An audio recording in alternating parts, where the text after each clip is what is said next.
सूर्यत्वा चाशस्था राष्ट्रादा राष्ट्राम में देह स्वाहा।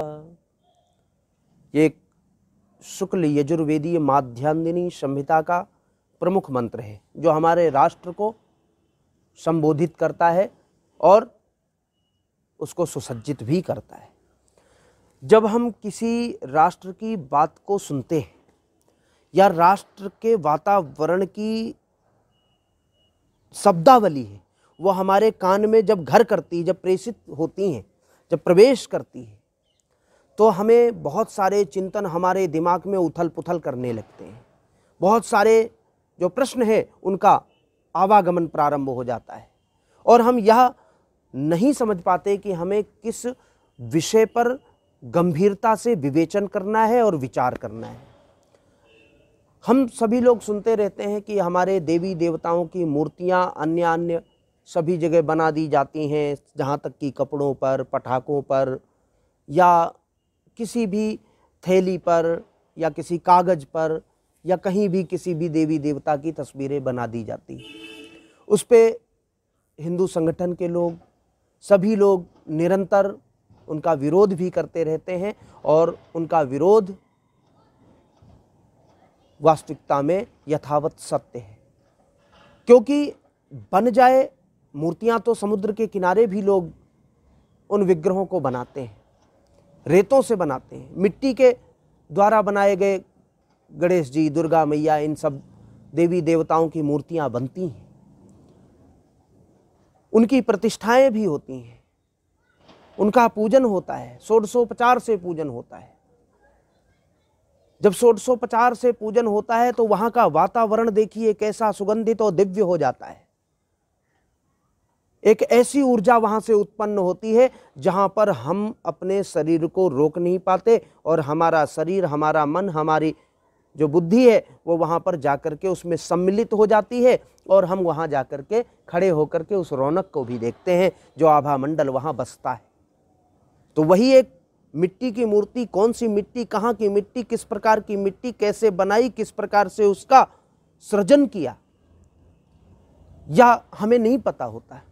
हमें तो सिर्फ तो समुद्र के किनारे भी लोग ज्ञान तुल्य हो जाता है, वहां हमारे सुरक्षित रहने का स्थान और कर्तव्य हो जाता है।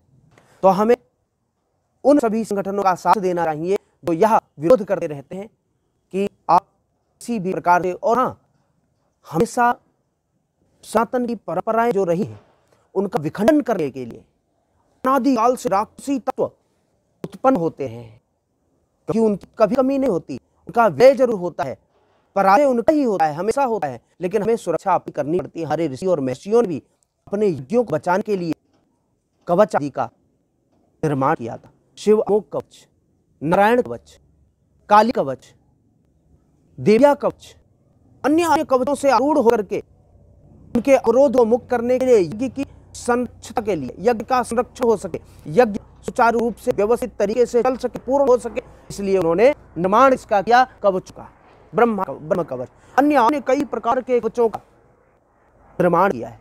तो इसलिए आदिकाल की परंपराओं से कोई ना कोई कोठाघात हमारे धर्म पर, क्योंकि हमारा सनातन जो है वो उतना ही शाश्वत है जिस प्रकार से जल, उतना ही सरल है जिस प्रकार से दूध, उतना ही पौष्टिक है जिस प्रकार से दही, उतना ही ऊर्जावान है जिस प्रकार से घी। जब देखिए दूध, दही, घी, मक्खन ये सब आपके पास में रखा हो तो निश्चय है कि आपका स्वाद भी बढ़ जाएगा, आपका शरीर भी पौष्टिक रहेगा, आपकी बुद्धि भी प्रखर रहेगी, आपका मन भी तंदुरुस्त रहेगा, इसमें कोई संदेह नहीं है, क्योंकि हर चीज तो आपके पास में इस प्रकार से सनातन है। दूध भी है, दही भी है, घी भी है और मक्खन भी है। तो चारों रत्न हमारे पास में हो तो हमें अन्य जगह भागने की, ढूंढने की आवश्यकता नहीं रहती, क्योंकि सब कुछ तो हमें पास में प्राप्त है। तो हमें उन सब वस्तुओं का ध्यान देना होगा और हमें यह ध्यान देना होगा, जैसे हम कहीं गंगा किनारे गए या हम किसी तीर्थ पर अपने भगवान को लेकर के जाते हैं, जो घर में पूजे जाने वाले परमात्मा हैं, जो तस्वीरें हैं, दीपावली के समय में मैंने देखा है बहुत सारे लोग इन सब बातों को कहते हैं मेरे से, तभी मेरा मन आया कि आप सब लोगों के बीच में यह विचार हमें रखना चाहिए। तो वो कहीं किसी पेड़ के नीचे डाल देते हैं, कहीं गंगा तटों पर डाल देते हैं, कहीं कोई किसी तीर्थ पर जाकर के फेंक देता है, कहीं कुछ कर देता है, कहीं कुछ कर देता है। ऐसा नहीं करें और इसमें आपको करने की कोई आवश्यकता नहीं है। इसमें आपको इतना ही करना है कि आप जिस प्रकार से कोई खंडित मूर्तियां हैं या आपने तस्वीर को हटाने का मन बनाया है या खंडित हो चुकी है, कहीं से फट गई है, ये शीशा टूट गया है या किसी भी प्रकार से वो कहीं आपने पड़ा हुआ देख लिया है, तो उसको एक सही शुद्ध किसी कागज में, किसी थैली में डाल लें, किसी बैग में रख लें। और आप जब कभी भी गंगा किनारे किसी तीर्थ स्थान में जाएं, नदी में जाएं, तो वहाँ पर्वत हो, श्रृंखलाएं हो, नदी का किनारा हो या अन्य अन्य कई प्रकार की बहुत सारी गतिविधियां होती हैं जिनमें आप घूमते हैं, वहाँ देखें कि यहाँ पर व्यक्तियों का आना जाना कम है। या गंगा आदि नदी या कोई भी नदी इतनी गहरी है तो आप वहाँ पर उन मूर्तियों को छोड़ सकते हैं। अथवा आपके आसपास जो भी गौशालाएं हैं उनमें जाकर के कहीं गड्ढा करें और उन गड्ढा करके उनमें, तो वो पवित्र भूमि रहेगी और आपको कोई भी दोष नहीं लगेगा, आपका दोष मिट जाएगा और वह देवी देवता किसी के पैर के नीचे नहीं आएंगे और कोई भी पाप का भागी नहीं बनेगा। आप भी पुण्यदायी होंगे, आपका पुण्य बढ़ेगा, आपका प्रकाश बढ़ेगा, आपकी ऊर्जा बढ़ेगी। जब यह सोच आपके मन में आ जाएगी तो आप निश्चित है कि व्यवस्थित हो जाएंगे, क्योंकि आपने व्यवस्थाएं की हैं। जब कोई मंदिर बनवाता है तो प्रतिष्ठारणव में एक संकल्प आता है कि वह मंदिर बनवाने के बाद ऐसा नहीं कि मंदिर की स्थापना हो गई, मूर्ति की स्थापना हो गई, उसका कार्य समाप्त नहीं। ज्योत कैसे जलेगी, उसका पूजन कौन करेगा, उस ब्राह्मण का दायित्व। साफ सफाई कौन करेगा, उसका दायित्व। पेड़ पौधे कौन लगाएगा, उसका दायित्व। उसकी पीढ़ी दर पीढ़ी किस प्रकार से उस मंदिर से जुड़ी रहे, वह भी एक संकल्प होता है। तो वह मंदिर बनाया, उसने मंदिर बनाया, निर्माण किया, मूर्तियां रखी और उसके बाद में एक संकल्प भी दिया जाता है कि ये संरक्षित भी रहे, सुरक्षित भी रहे और यहाँ की ऊर्जा निरंतर बनती रहे। क्यों? क्योंकि आप गोत्रन्नो वर्धनताम, आपके गोत्र की वृद्धि होगी और जब गोत्र की वृद्धि होती है तो आने वाला पुत्र वही जन्म लेता है जो सौभाग्यशाली होता है। उसी समय जन्म लेता है जब वह पंचमहा योगों से युक्त वह समय होता है। निश्चित है उसके जन्म लेते ही आभामंडल बनने लगता है, ऊर्जाएं बनने लगती हैं और निश्चित रूप से वह विकास करने लगता है। तो हमें बहुत सारी, आपको भी बहुत सारी चीज़ें ध्यान होंगी। हमारे कुछ बड़े अनन्य लोग हैं, वो बड़े बड़े अच्छे अच्छे कार्य करते हैं। जैसे उन्होंने रेडियम का एक पट्टा बनवाया, जो बाहर गाय घूमने के लिए जाती हैं या गाय घूमती रहती हैं सड़कों पर, उनके गले में बांध दिया तो उसमें हरे और लाल लाइट प्रकाशित होती, जिससे कोई ट्रक वाला आता है या कोई भी व्यक्ति आता है तो उसको टक्कर ना मार दे।